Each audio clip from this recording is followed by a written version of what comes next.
The president. Our president. Yes. Me and you, president. Our president. Yes. I don't blame him. Okay. I don't blame him. But who do you blame? I blame the people. But he has been voted. He has been given the power to run things. So why not? He has been given the power. When God is denying people of what we call power, and you are still forcing the person to enter into office, it is your own risk. If God want to choose somebody, the person need not to go through any stress and let God want to do miracle with the person. So are you saying that we've made a mistake? A big mistake. Choosing? Somebody say you make NK 1 CD for you today, I make NK 5 CD. Buying fishes for 10 CD before you be able to enjoy KK in Ghana right now. A block layer, a bridge layer to enjoy KK right now. You have to take Ghana, 40 Ghana to be able to enjoy a KK and fish. Meanwhile, there are a lot of sea and rivers around us, whereby we get all those things from there. Not with any stress, though they go there and they don't get back. We always get all these things. The country is rich. The country, that's Akufo don't use a statement for you people. I'll say it is cash for back. Come on there. He's aware. He know. The father have documented that particular word for him before he become a president. To let him know that there is the money on this land. So do not make loose. Do you think if Akufo doesn't know that there's something better here, he'll be fighting for power? But they all fight for power.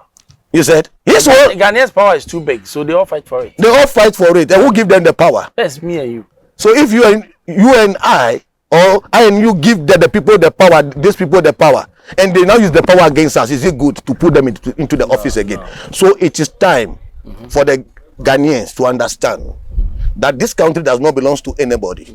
It belongs to God. Okay. Let me ask you one final question before we end. Does Ghana have future? And can we make it better? I cannot say Ghana does not have future because young leaders are being God is raising vibrant young leaders. Vibrant leaders who are. Do you know something I don't know? I know something that you do not know because we are seeing the future before you people see the future. Oh, okay. So we know the future. You people, you are talking about spiritual and physical. Oh, you're physically and spiritually. God cannot give us a country like Ghana. Just want the country to collapse. He have a future for the class. I give it to her because we have denied God of him intervening into the country. That's why the country is like this. Because he have the loopholes to the country.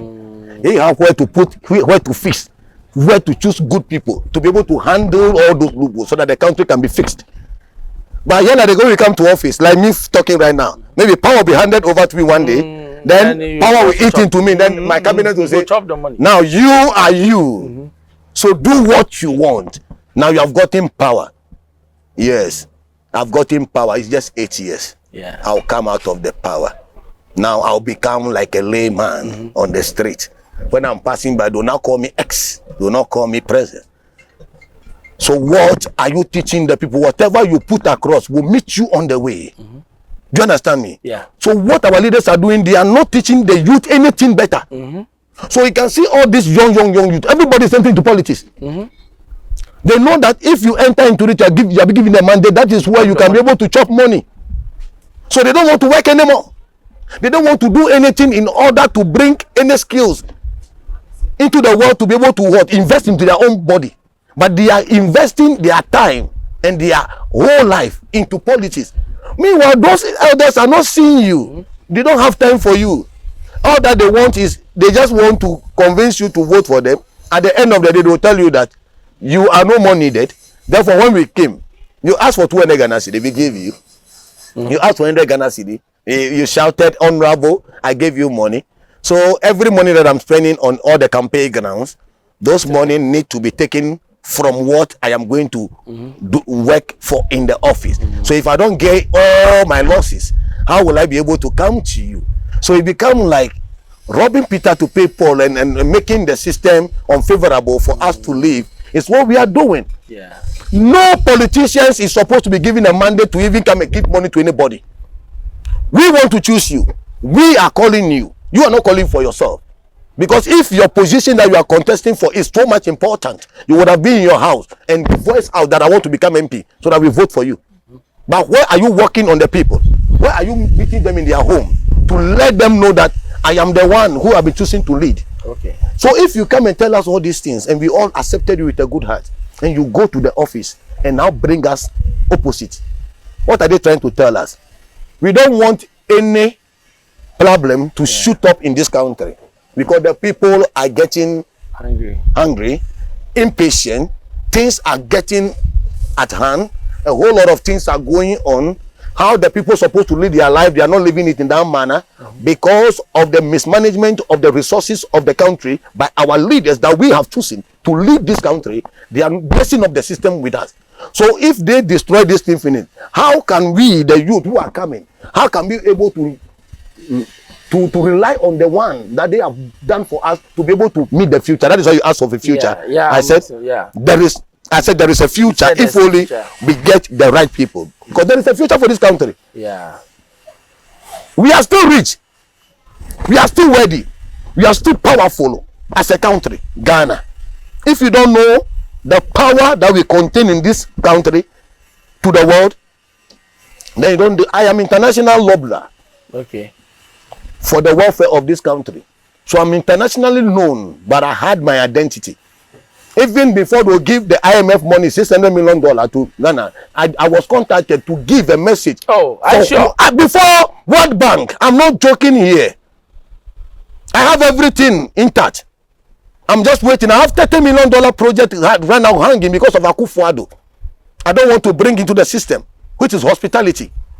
Why? They don't want to give you the It is not that. The taxes and how they are demanding for unnecessary things is too much. Somebody is coming to put up companies in your own country, in our country. He's bringing you money because at the end of the day, people are going to patronize the company so that they will bring you money. So why won't you make taxes flexible for the people to bring the project so that when they started working, no matter how we put on their taxes for them to pay to the country, we don't care. They brought it already. At the end of the day, if they don't want to take it right, we let hold. When you do the right thing, we give it out. It is our country. That is why my father will tell you, when you go to Italy, he will tell you that Italians, what they tell themselves when they see you foreigner, they tell that this is our country. You don't teach us what to do in our country. We do what we do in our country, so you must be very careful. But when they come to our country, what do we do to them? We worship them that they are our gods. We take them round, even go and show them secret things that is beneficial to the country. We go and show them with small, because of small ending into our pocket, whereby that money cannot sustain you and your family for years. But he will take that particular property up to his country and become a billionaire and still rule over you. So the mental slavery is the